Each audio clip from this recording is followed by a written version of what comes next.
Bonjour à tous. J'ai reçu beaucoup d'alertes, plusieurs alertes. Alerte pour le renforcement de soldats rwandais, alerte pour la souffrance des jeunes de Goma, alerte, alerte, alerte, alerte. Pasteur, dis aux autorités, pasteur, dis aux autorités, pasteur, explique ça aux autorités. Il y a même des gens qui m'ont écrit, dit pasteur, pourquoi tu ne parles pas de la situation de l'Ituri? Nous, ici en Ituri, on souffre, pasteur. C'est comme si vous ne voyez pas la situation de l'Ituri. Il y a une chose que je dois vous dire. Je dois vous dire la vérité, en fait. Vous ne comprenez pas l'organisation d'un État et l'organisation d'un gouvernement. L'impression que vous avez, c'est comme si le gouvernement ne connaît rien. Et que c'est vous qui êtes sur le terrain qui connaissez tout. C'est-à-dire, quand le Rwanda renforce ses soldats, les gouvernements qui utilisent les drones, des appareils spécialisés, qui peuvent voir toute la RDC à travers les satellites. Donc, le gouvernement n'est pas informé que le Rwanda est en train de se renforcer. Vous croyez vraiment? Non, dites-moi, soyons un peu sincères. Donc, vous croyez que pendant que le Rwanda se renforce, le gouvernement n'est pas informé que le Rwanda se renforce. C'est votre alerte qui va dire au gouvernement que non, voilà, et le Rwanda est en train de se renforcer. Le gouvernement sait. Tous les déplacements des troupes du Rwanda, d'abord, la MONUSCO sait, les États-Unis savent, la RDC connaît. Quand le Rwanda se renforce, la RDC connaît. Ça, c'est la première chose. N'oubliez pas ça. J'ai l'impression que vous oubliez beaucoup. Vous pensez que quand vous donnez l'alerte là, alors le gouvernement, je peux comprendre. Vous voyez par exemple le Ouazalendo. Quand ils donnent les alertes sur les trahisons des généraux, ça je peux comprendre. Parce que certaines choses, le gouvernement ne sait pas. Comment le gouvernement ne sait pas? Parce que le gouvernement a parfois une confiance aveugle. Vous pouvez aussi avoir raison. Peut-être que ceux qui voient les déplacements des troupes sont des agents du M23 qui travaillent là-bas. Ils peuvent ne pas signaler au gouvernement les déplacements des troupes. Mais moi, je ne crois pas que le gouvernement n'est pas informé sur les déplacements des troupes. Je ne crois pas. À moins qu'on n'ait pas un gouvernement. De deux, vous devez savoir que parmi les M23, le gouvernement a des agents qui travaillent pour lui. Dans tous les gouvernements, c'est comme ça. Dans le gouvernement congolais, il y a des agents du Rwanda qui travaillent. Même au sein du gouvernement rwandais, il y a des agents de la RDC qui travaillent, qui signalent aussi les plans. Même au sein du M23, même parmi les gens de Kabila, il y a des gens, même dans l'opposition, il y a des gens qui travaillent pour Félix. Si vous ne le savez pas, c'est comme ça que tous les présidents du monde travaillent. Vous devez le savoir, parce que j'ai l'impression que vous n'avez pas l'idée de ce que peut faire un État. Le gouvernement est très bien informé de tous les mouvements des troupes du Rwanda, très bien informé. Ils connaissent même là où ils se reposent, là où ils dorment, parce qu'ils les voient. Mais alors vous allez me dire, pasteur, mais pourquoi alors le gouvernement n'envoie pas de missiles? Pourquoi alors le gouvernement ne bombarde pas carrément? C'est la question que vous vous posez parce que vous ne comprenez rien. Il y a un problème que vous devez comprendre. Le premier problème, ça peut être la trahison au sein du gouvernement. N'est-ce pas? La trahison au sein du gouvernement, c'est-à-dire parmi les gens qui communiquent au chef de l'État, il y a des agents du gouvernement qui sont là. Mais le gouvernement est informé de tout. À moins que ceux qui travaillent, parfois le gouvernement peut décider, mais c'est dans la chaîne de commandement que les choses se passent mal. C'est ça le problème. Mais ne croyez pas que le gouvernement n'est pas informé. Le gouvernement est très bien informé. Tout ce qui se passe à l'Est, la souffrance des jeunes, comment est-ce qu'on est en train de maltraiter les jeunes, comment est-ce qu'on est en train de faire des taxes, de faire ceci. Le gouvernement est informé de tout. On ne vous trompe pas. Tout ce qui se passe à l'Est, le gouvernement est informé. Que personne ne vous trompe. Ne croyez pas que ce sont vos alertes qui disent au gouvernement. Non, ce ne sont pas vos alertes. Le gouvernement est informé de tout. Ça, c'est la première chose. La deuxième chose que vous devez savoir, pourquoi alors le gouvernement n'agit pas? Premièrement, ça peut être une raison de manque de stock. N'est-ce pas? C'est la première raison. Ça dit qu'il n'y a pas de stock. On peut condamner le gouvernement, mais pourquoi vous n'ajoutez pas les stocks? Deuxième raison, je ne dis pas que c'est ça. Deuxième raison, ça peut être un problème de manque de technologie efficace. Le Rwanda peut utiliser une technologie supérieure à celle du gouvernement. Le gouvernement n'a pas cette technologie. Par exemple, la technologie de brouillage. Nous, on n'en avait pas. Le Rwanda en avait depuis très longtemps. Le Rwanda pouvait brouiller tout l'espace aérien. Le Rwanda peut contrôler tout un espace aérien. Avant que le Rwanda puisse lancer un avion pour que l'avion atterrisse à Minembwe, le Rwanda doit être rassuré que l'espace aérien est fermé, il est sécurisé. Voilà pourquoi le Rwanda a fait appel, d'après ce qu'on dit, aux mercenaires français. pour verrouiller l'espace aérien de l'Est avant de faire atterrir un avion. Ça peut être que le gouvernement n'a pas encore cette technologie, mais dire que le gouvernement ne connaît pas, c'est faux. Le gouvernement connaît. Le gouvernement connaît tout ce qui se passe à l'Est, mes frères. Même si on vient de tuer une personne aujourd'hui, le gouvernement est informé. Qu'on ne vous trompe pas. Donc, le gouvernement, soit, le gouvernement doit améliorer ses services de sécurité, donc ses qualités d'instruments qui doivent être plus supérieures à celles que le Rwanda a. Parfois, on peut envoyer quelqu'un aller acheter des appareils sophistiqués. Vous-même, vous connaissez le système du pays. Quelqu'un peut aller trafiquer, il achète quelque chose de moins cher, et puis il amène ça au gouvernement. Ces choses-là ne sont pas efficaces sur le terrain. Parfois, ça peut être la trahison au sein de l'armée. On a envoyé des choses, mais ces choses-là ne sont pas arrivées là où ça devrait arriver. Ou bien on les retarde pour que les appareils ne puissent pas arriver là où ça devrait arriver. On va condamner qui? Vous allez dire non, c'est le chef de l'État, pourquoi il nomme tel, il nomme tel. Quand il va nommer tel, il va nommer tel. Vous allez dire qu'il est tribaliste, pourquoi il nomme que les Kassaïens, pourquoi il nomme que ceci. Vous êtes le premier à dire ça. Le président respecte ce que vous lui dites. Non, il faut respecter la géopolitique. Quand on respecte la géopolitique, les gens pour lesquels on respecte la géopolitique, ils trahissent. Vous avez les Banyamulenge qui demandent des postes à tout moment. Nous, on ne nous considère pas dans le gouvernement congolais. Bon, d'accord, on vous donne des postes. Quand vous arrivez en guerre, sur le terrain, vous êtes le premier à vendre le plan du Congo au Rwanda. À ce moment-là, vous devenez frère de Rwandais. Si c'est pour les postes, vous êtes Congolais. Si c'est pour vendre le plan du Congo, vous devenez Rwandais. Maintenant, dites-moi, à qui faire confiance? Respecter la géopolitique? Instaurer la dictature? Respecter les tribus? Nommer les gens selon les tribus? Respecter, ne pas être tribaliste, ou bien chercher des gens de confiance, respecter la démocratie avec les partis politiques. Oh non, il faut nommer les groupes de Bahati, il faut nommer les groupes de Kamere, il faut nommer les groupes de Sesanga, tous ceux qui font partie de la majorité, on les nomme. Mais ces gens-là travaillent avec Kabila. Mais là, on a respecté la démocratie. Quand vous respectez la démocratie, vous avez la trahison. Qu'est-ce qu'on va faire? Aujourd'hui, nous avons un autre groupe de gens qui sont des Katangais. Au lieu d'assumer leurs responsabilités, ils ont été les premiers à dire au monde entier que Kabila n'était pas Katangais. Ce sont les Katangais qui l'ont dit. Kabila n'était pas Katangais, Kabila n'est pas notre fils. On lui avait donné les noms. Aujourd'hui, quand on les traite de Rwandais, ils disent non, vous les Kassaïens, vous traitez tout le monde de Rwandais. Mais c'est vous qui avez dit au monde entier que Kabila était Rwandais. C'est vous les Katangais. Depuis que Kabila était au pouvoir, il a déjà traité un Kassaïen de Juda. La première personne que Kabila avait traité de Juda, c'était un Katangais, c'est Moïse Katumbi. C'est-à-dire tous les Kassaïens qui étaient avec lui. La preuve est là. Raymond Tshibanda est toujours avec Kabila. Il ne l'a jamais trahi. Mais vous, les Katangais, vous trahissez votre propre frère. Quand il est en difficulté, là, il devient votre frère. Mais quand il était avec vous, il n'était pas votre frère. Vous êtes le premier à le trahir. Le premier à le vendre. Aujourd'hui, Kabila est devenu votre frère. Mais Raymond Tshibanda qui est avec lui. Claudel Lubaya qui est avec lui. C'est un Katangais. Tous ces gens, Pero Louara qui parle chaque jour pour Kabila, c'est un Katangais. Ou alors vous ne comprenez pas ce que vous êtes en train de faire. Que chacun assume ses responsabilités. Qu'est-ce que Félix fait? Il fait les choses pour vous plaire, vous. Non, respectons la géopolitique. Mettons Banza à l'état-major. Mettons celui-ci à l'état-major. Vous arrivez, vous mettez quelqu'un à l'état-major. Les choses ne marchent pas bien. Quand on va l'enlever, il ne place que ses frères. Quand on met vos frères à vous, ils trahissent. Nos Kabila, c'est notre frère. Mais finalement, on va faire quoi avec vous? Je ne dis pas que Banza a trahi. Je n'ai pas dit ça. Loin de moi, ça. Mais parfois, on trouve que les choses ne marchent pas. Qu'est-ce qu'on va faire? Qu'est-ce qu'on va faire? Dites-moi, qu'est-ce qu'on va faire? Il faut travailler avec qui? Un ange? Ou alors que le président Félix Tshisekedi cesse de travailler avec les Congolais, qu'il travaille avec les anges maintenant? Peut-être vous ne savez pas. Essayez un peu de parler de votre alerte. Alerte, alerte, alerte. L'ONU vient de dire qu'au Congo, il y a 18 000 soldats rwandais qui sont au Congo. J'ajoute même, pendant même de 25 000 soldats. Vous êtes sûr que 25 000 soldats peuvent prendre les pays de 120 millions d'habitants? Vous êtes sûr? Non, dites-moi, est-ce que vous êtes sûr que 25 000 soldats sont capables de prendre 120 millions, un pays de 120 millions d'habitants? Le problème, c'est la peur. Nous avons peur de mourir. Demandez à Goma. Les gens qui nous appellent pasteur, nous mourrons ici à Goma, nous souffrons, c'est vrai, vous mourrez. Mais qui ne mourra pas? Non, dites-moi, qui ne mourra pas? Qui ne meurt pas? Ici à l'Est, les gens ne meurent pas? Vous pouvez trouver 50 000 jeunes qui sont matés par 10 Rwandais. Un quartier de 50 000 jeunes, mais il n'y a que 10 Rwandais qui les dirigent. Dites-moi, comptez le nombre de soldats qui sont à Goma. Comptez le nombre de soldats qui sont à Ouvira. Comptez le nombre de jeunes. Vous n'êtes pas capable d'exterminer tous ces soldats.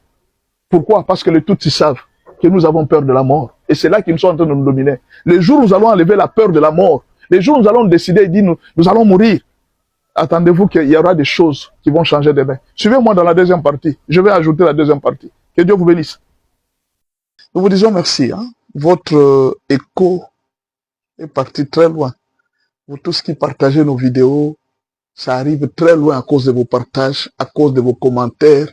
Nous sommes dans la joie de savoir que vous nous aimez autant et je vais vous rassurer que je vous aime autant. J'aime et mes amis et mes ennemis et tous ceux qui m'aiment et ceux qui m'insultent. Tout le monde, je vous aime. Parce que sans vos commentaires, mes publications ne valent rien. Ce sont vos commentaires qui donnent la valeur à mes publications. Donc, ça montre que les gens sont attirés sur ce que nous publions. Alors, je vous ai promis que je vais revenir sur le dossier de Bujumbura. Le président Félix Tshisekedi a compris une chose. Si Kabila peut manipuler l'opposition, peut-être les prêtres, en leur donnant l'argent ou tout ça, pourquoi lui, en tant que président, ne peut pas aussi le faire? Ici, il ne s'agit pas de manipuler. Parce que pour que l'opposition accepte Kabila, c'est-à-dire qu'on leur a proposé quelque chose. Nous connaissons le système de notre pays. Les gens ne s'attachent pas à une personne par conviction idéologique, non. Les gens s'attachent à une personne par la couleur des billets verts. Vous me donnez les billets verts, je vous soutiens. Vous me donnez les billets verts, je vous soutiens. C'est une très mauvaise habitude. Alors, qu'est-ce que le président Félix Tshisekedi a pensé? Il dit, bon, mon souci à moi, le souci du président Félix Tshisekedi, c'est lequel? Changeons la constitution. Non, d'abord, dialoguons sur la guerre de l'Est, dialoguons sur le changement de la constitution, mais sans Kagame. C'est ça la vision de Félix Tshisekedi. Si vous voyez les C64, les soucis de Félix, c'est celui-là. Je veux dialoguer. Je veux même changer la constitution. Mais je ne veux pas le faire sans vous, les gens de l'opposition. Je veux vous associer à ce changement de constitution. Je veux vous associer à ce conflit de l'Est. Mais donnez-moi vos conditions à vous. Je vous écoute. C'est ça le problème de l'Est. Mais ne mettez pas Kagame dedans.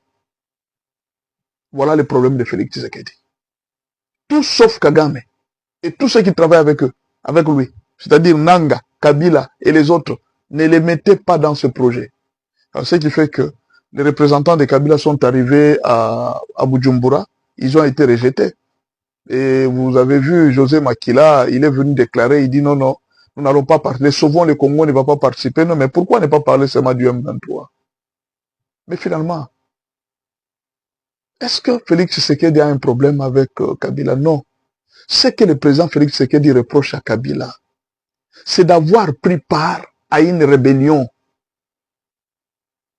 D'avoir créé une rébellion alors que toi tu es un ancien président.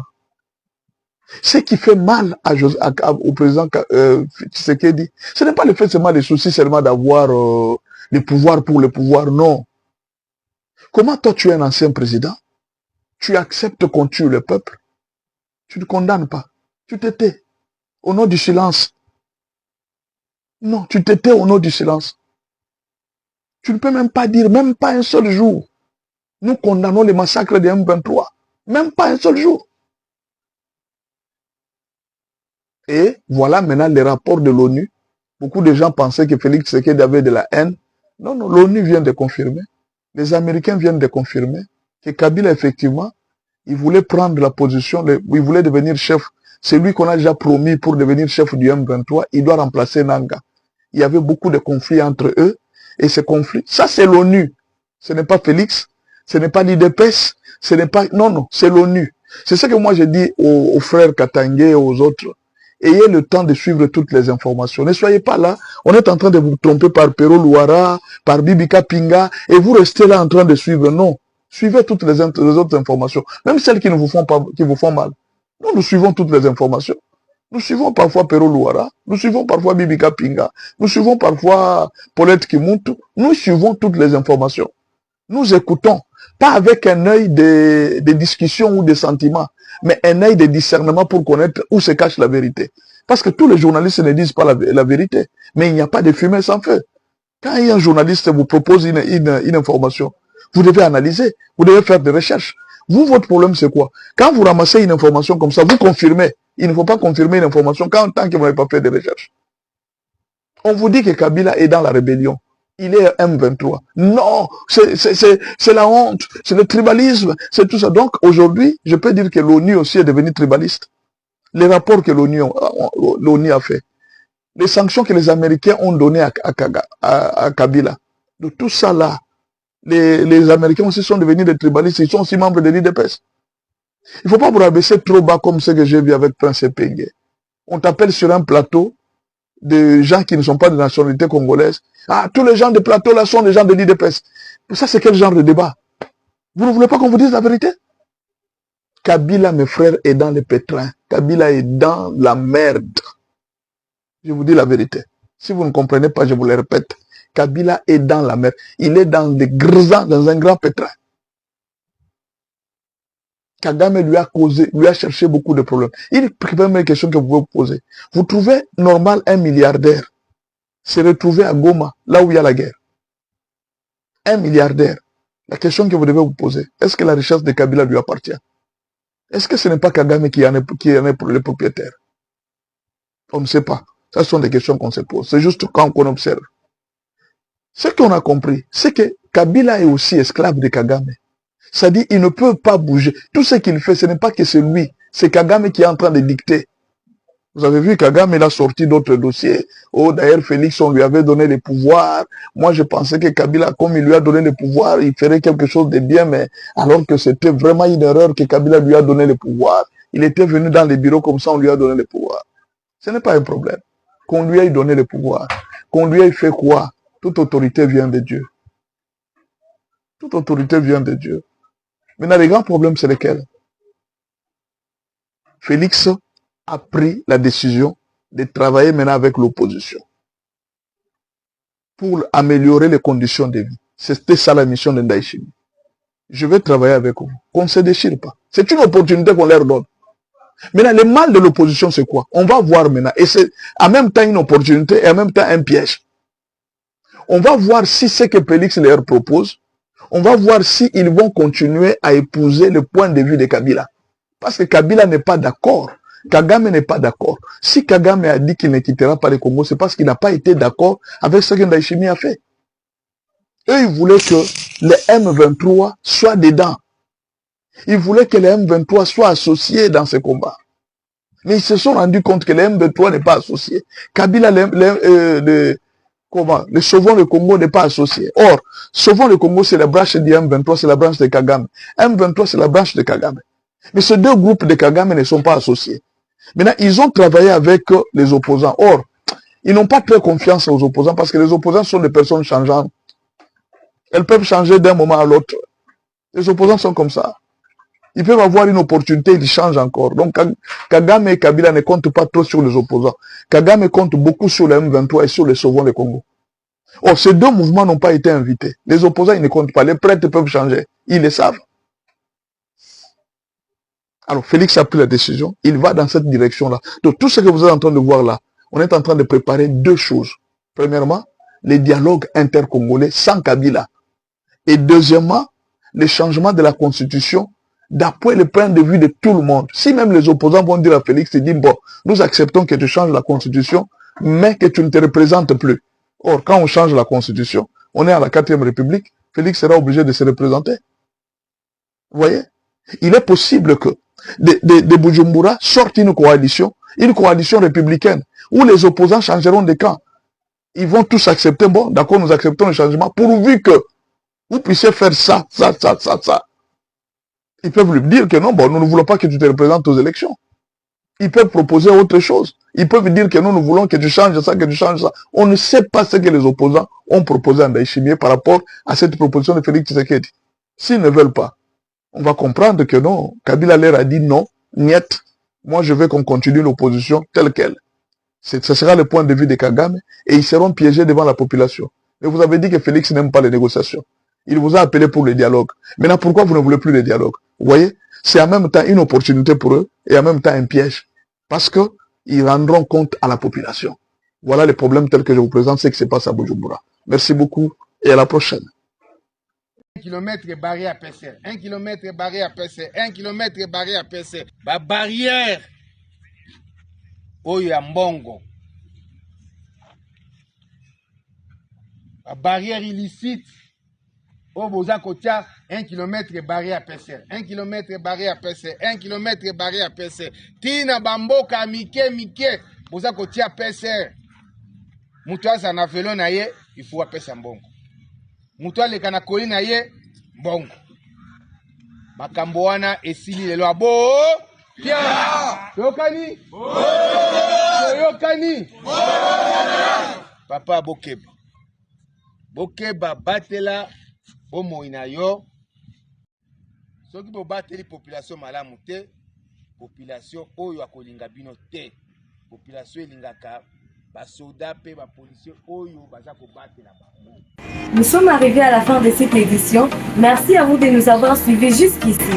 Si vous avez apprécié ces contenus, n'oubliez pas de vous abonner à notre chaîne, d'activer la cloche de notification pour ne rien manquer de nos prochaines vidéos. Likez et partagez cette vidéo. On se retrouve très prochainement. À bientôt.